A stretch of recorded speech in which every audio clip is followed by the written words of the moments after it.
Hi, I'm Dr. Kara.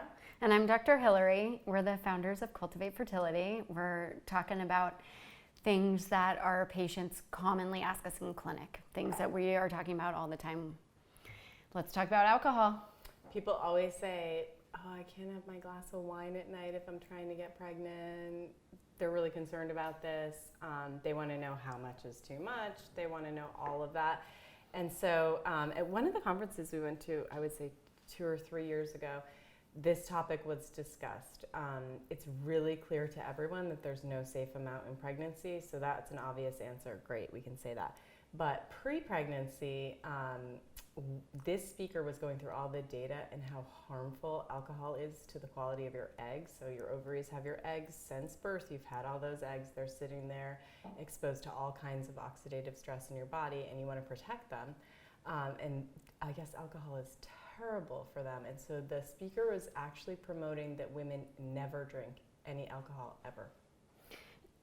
So we're just trying to find ways for our patients to take data like that, okay, where we know it's damaging to eggs, but how can we get women to have good strategies at home? So one of the ways that one substitute I love offering for my patients is I'm already trying to get my patients to eat more fermented foods. If they want to have something like kombucha several nights a week to replace if they're daily wine drinkers, then I try to get them to drink a beautiful kombucha, even if it's in a wine glass, so they still feel like they're relaxing, but now we're getting a little bit of fermented food into their gut and diet, and they're not having the alcohol effects. Because there's a ritual to it, and this is what concerns me about the alcohol, is we don't want to cause people stress who are trying to get pregnant, because we know that stress has an impact on fertility. So if that's the thing they do at night to wind down, we have to replace it with something else. So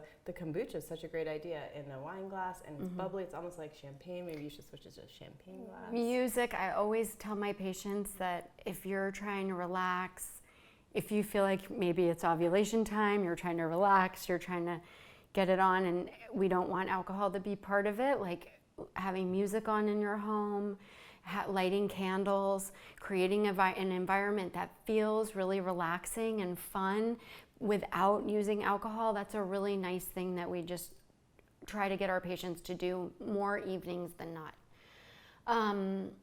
Another thing that we talk about... Essential oils work really well for calming the mind. So we like people to have lavender essential oil around. So if you come home from work, you take a shower, you change your clothes, diffuse some lavender around, something like that. You just need to replace the wine or the beer ritual. Yeah, I have some patients that say, well, I'm not going to be able to fall asleep if I can't have my glass of wine. I can't relax. So that's what we're trying to come up with. What are some other relaxing rituals? Can you take a bath? Can you get into bed with your partner and light candles and just hang out and relax and laugh and talk? That's a nice thing. Can you take some magnesium at night instead of the wine? Because actually wine can keep people awake in the night. It disturbs your sleep. So it's a little bit of a myth, the alcohol relaxing and promoting sleep.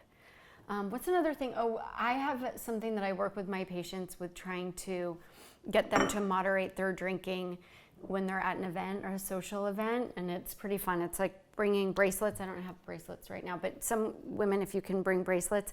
So I try to ask my patients, okay, if you're trying to really watch your drinking, let's say you're gonna go out to a wedding and you wanna have 2 drinks. I have them wear 4 bracelets, 4 fun bracelets, so that what they do is they put the bracelets start on one wrist, they put one on one side, that's 1 drink. Then they drink a glass of water, because we need to hydrate our ovaries, our uterus. Like if you want to get pregnant, we need to keep you hydrated. Water. Then the 2nd drink, that's the 3rd bracelet. Then the 4th drink, water. So it's a way for women to just keep track so that they're not caught up in the moment, and before they know it, they're 4, 5, 6 drinks in. They don't feel good in the morning. They didn't have the effect they want. They're dehydrated. That's a fun kind of tip for regulating your drinks. We have more tips about this on our website, but I really think it's important to try and get it out entirely, just because all the research is saying that it's not good for the quality of your eggs.